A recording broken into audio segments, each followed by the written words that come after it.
Hello बच्चों, मैं हूं योगेश कलाल। आप सभी बच्चों को जय श्री राधे।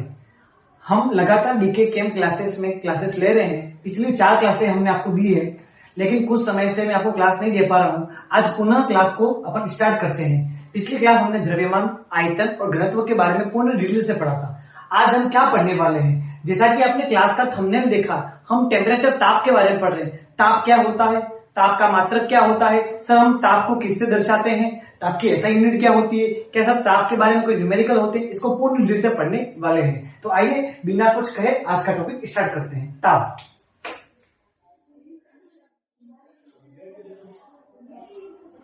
ताप को हम क्या कहते हैं बेटा? टेम्परेचर कहते हैं। क्या कहते हैं? टेम्परेचर। सर ताप क्या होता है?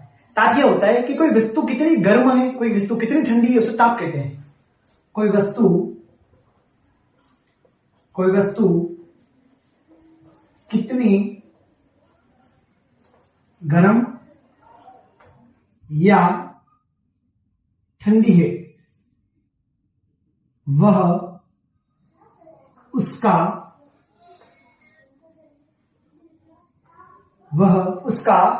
ताप कहलाता है। ताप कहलाता है। सर हमें कैसे पता चलेगा कोई वस्तु गर्म है कोई ठंडी है? जैसे आपको पता होगा कि ताप एक भौतिक राशि है। हम इसको छू कर बता सकते हैं कि वो वस्तु ठंडी है या गर्म है। फिर भी वैज्ञानिकों ने ताप को मापने के लिए थर्मोमीटर बनाया। क्या बनाया है? थर्मोमीटर। सर थर्मोमीटर क्या होता है? ताप मापने की इकाई है। देखो हम लोग लिखते हैं कि ताप मापने के लिए ताप मापी जिसको हम कहते हैं थर्मोमीटर।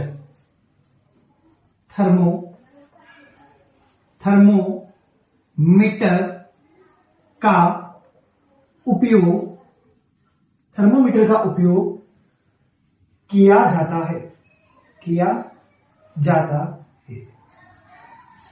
हम जब 7 भौतिक राशियों के बारे में पढ़ते हैं उसमें ताप का ऐसा ही मात्रक दिया होता है। देखते ताप का ऐसा ही मात्रक क्या है? ये बहुत आईएमपी पॉइंट है। ताप का एसआई मात्रक। ताप मतलब टेम्परेचर का एसआई मात्रक। हम टेम्परेचर की एसआई यूनिट की बात कर रहे हैं। टेम्परेचर की एसआई यूनिट क्या होती है सर? केल्विन होती है। क्या होती है? केल्विन, जिसको हम कैपिटल के से शो करते हैं।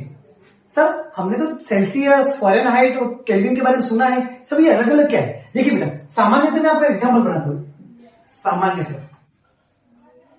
सामान्यतः एग्जांपल नंबर फर्स्ट, अगर आपको कह दिया जाए कि जल कितने डिग्री सेल्सियस पर उबलता है, जल कितने डिग्री सेंटीग्रेड पर उबलता है, तो आप बताओगे 100 डिग्री सेल्सियस।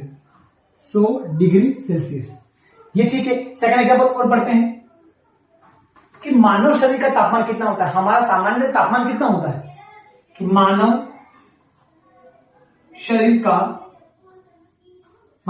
का तापमान कितना होता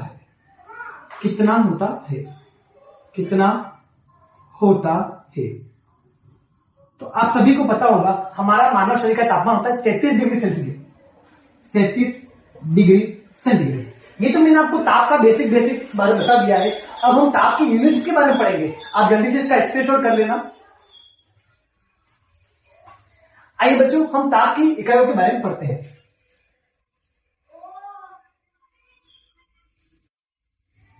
तो विद्यार्थियों, अब हम पढ़ेंगे ताप की इकाइयां क्या क्या होती है। आइए हम पढ़ते हैं ताप की इकाइयां। ताप की इकाइयां, यहां हम कह सकते हैं इसके पैमाने क्या क्या होते हैं। पैमाने, यहां हम कह सकते हैं यूनिट्स। सबसे पहले आप इन जनरली क्या पढ़ते हो? Degree Celsius. क्या पढ़ते हो? Degree Celsius.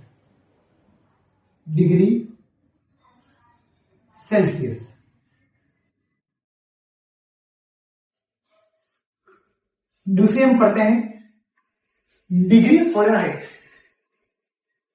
डिग्री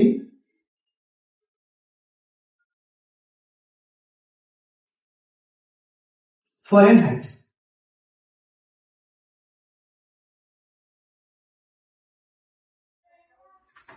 और तीसरी मैंने आपको अभी बताया केल्विन। क्या बताया? केल्विन। सही, तो आपको अलग अलग क्यों मापा जाता है देखते हैं, आइए।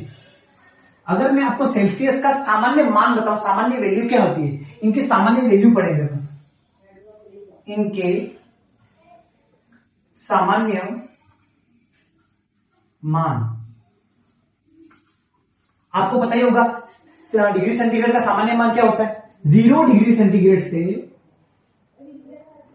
100 डिग्री सेंटीग्रेड। ठीक है बच्चों, अब हम पढ़ते हैं डिग्री फ़ारेनहाइट का सामान्य मान क्या है। डिग्री फ़ारेनहाइट का बच्चों सामान्य मान है 32 डिग्री फ़ारेनहाइट से 212 डिग्री फ़ारेनहाइट। 212 डिग्री फ़ारेनहाइट ये एक सामान्य मान है। सर केल्विन का भी सामान्य मान होता है क्या? हाँ बच्चों, केल्विन का भी सामान्य मान होता है 298 केल्विन से 310 केल्विन तक। ये इनके सामान्य मान है, यानी कह सकते हैं को व्यक्त करते हैं, को व्यक्त करते हैं। ठीक है, ये सामान्य डिटेल है। अब हम देखेंगे इन ताप की इकाइयों में आपस में क्या संबंध है। सर हम पहला संबंध कौन सा पढ़ने वाले हैं? फर्स्ट संबंध का नाम है डिग्री फ़ारेनहाइट का डिग्री सेल्सियस के साथ संबंध। डिग्री फ़ारेनहाइट एवं डिग्री सेल्सियस में क्या संबंध है? में संबंध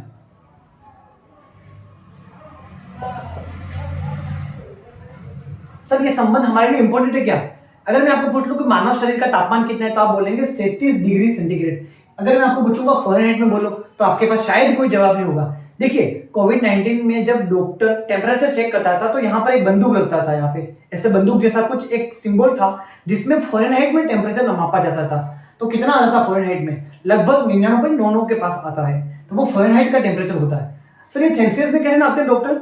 डॉक्टर जब टेम्परेचर चेक करते हैं तो जीभ के नीचे एक डॉक्टरी थर्मामीटर रखते हैं जो सेल्सियस में तापमान बताता है। तो देखिए क्या फॉर्मूला है इसका।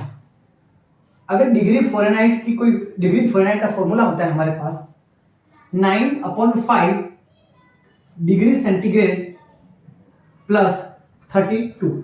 यदि आपको ये फॉर्मूला याद है तो यदि आपके पास कोई सेल्सियस की कोई वैल्यू होगी, कोई भी सेल्सियस की वैल्यू होगी, तो आप सेल्सियस की वैल्यू को आप फ़ारेनहाइट में कन्वर्ट कर सकते हो। जैसे मैं आपको एक एग्जांपल दूं तो देखो, एक एग्जांपल देता हूं, मैं क्वेश्चन देता हूं आपको कि 25 डिग्री सेल्सियस को डिग्री फ़ारेनहाइट में बदलिए। क्या हम बदल सकते हैं इसको? क्या हम इसको बदल सकते हैं? जी सर हम इसको बदल सकते हैं। तो देखिए कैसे सॉल्यूशन करते हैं इसका। आपको क्या कह रहा है फ़ारेनहाइट में बदलने के लिए? तो फ़ारेनहाइट का सूत्र ये ला, डिग्री फ़ारेनहाइट 9/5 किस में बदलने के लिए कह रहा है? सेल्सियस में बदलने के लिए कह रहा है। तो सेल्सियस की वैल्यू कितनी दी हुई है? 25 प्लस 32। अब आप क्या करोगे? सबसे पहले इनका मल्टीप्लाई करके इनमें गुणा कर दोगे। देखिए अब आपको आगे क्या करना है। डिग्री फ़ारेनहाइट 5 का टेबल 25 बोलो कितने आते हैं? 5 आते हैं। ठीक है, 9 5 जा 45 प्लस 32। तो आपका आंसर कितना आया? आपका आंसर आया 77 डिग्री फ़ारेनहाइट। इसका मतलब आपको कह दिया जाए कि कमरे का तापमान 25 डिग्री सेंटीग्रेड है तो फ़ारेनहाइट में कितना होगा? 77 degree Fahrenheit. You are understand? ठीक है बच्चों, आगे बढ़ते हैं हम केल्विन की यूनिट। तो फर्स्ट में आप सबसे पहले स्क्रीनशॉट कर लेना इसको। ठीक है बच्चों, आगे बढ़ते हैं।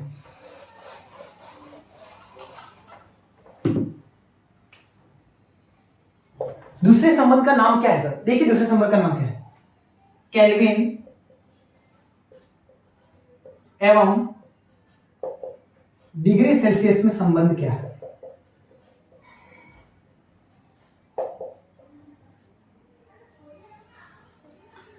अगर आपके पास को केल्विन और सेल्सियस में कन्वर्ट करना है तो इसका रिलेशनशिप फॉर्मूला है डिग्री सेंटीग्रेड 1 मिनट। केल्विन में पढ़ना अपन को, तो केल्विन बराबर डिग्री सेंटीग्रेड प्लस इसका जो सामान्य मान होता है 0 डिग्री सेंटीग्रेड वो लिखना अपन को 273.15 केल्विन। ये केल्विन और सेल्सियस में रिलेशनशिप है। सर क्या हुआ, हमें समझ में नहीं आया। ठीक है, आपको एक एग्जांपल से समझ में आ जाएगा। क्वेश्चन नंबर 1, आप सभी को पता है कि पानी कितने डिग्री सेंटीग्रेड पर उबलता है, तो 100 डिग्री सेल्सियस पर। तो लिखो 100 डिग्री सेल्सियस को केल्विन में बदलिए, केल्विन में बदलिए। ठीक है, आगे इसका सॉल्यूशन देखते हैं अपन। ये जनरली किसका होता है, जल का। किसका होता है, H2O का। ठीक है, H2O 100 डिग्री सेल्सियस पर को केल्विन में बदलिए। देखते हैं हमको क्या करना है, केल्विन में बदलना। तो केल्विन बराबर ये लिखा हुआ है 27315, सेंटीग्रेड की जगह पर लिखना आपको 100। तो केल्विन कितना आ गया, 273 में 100 जुड़ जाएगा और देगा 373.15 केल्विन। अब आपको बहुत अच्छे से समझ में आ गया होगा कि हम अगर कहें कि सेल्सियस में पानी कितने डिग्री पर उबलता है, 100 डिग्री सेल्सियस पर, तो केल्विन पे कितने डिग्री होगा, 373.15 केल्विन। Do you understand? ठीक है बच्चों, अब मैं आपको एक होमवर्क के लिए क्वेश्चन देता हूं। वो क्वेश्चन आपको मुझे कमेंट में करके जरूर बताना है, तो मैं समझ जाऊंगा आज की क्लास आपको समझ में आ गई। ये क्वेश्चन आपका होमवर्क है, क्वेश्चन नंबर 3।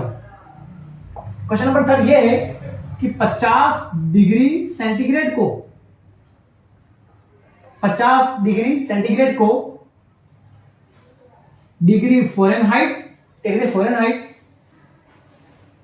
एवं डिग्री केल्विन में, सॉरी डिग्री फ़ारेनहाइट एवं केल्विन में बदलिए। इस सवाल का जवाब मुझे आप कमेंट में करके जरूर बताओगे। ये आपका होमवर्क है, मैं समझूंगा आपको ये क्लास समझ में आ गई। थैंक यू बच्चों, अगली क्लास में हम जल्द मिलते हैं।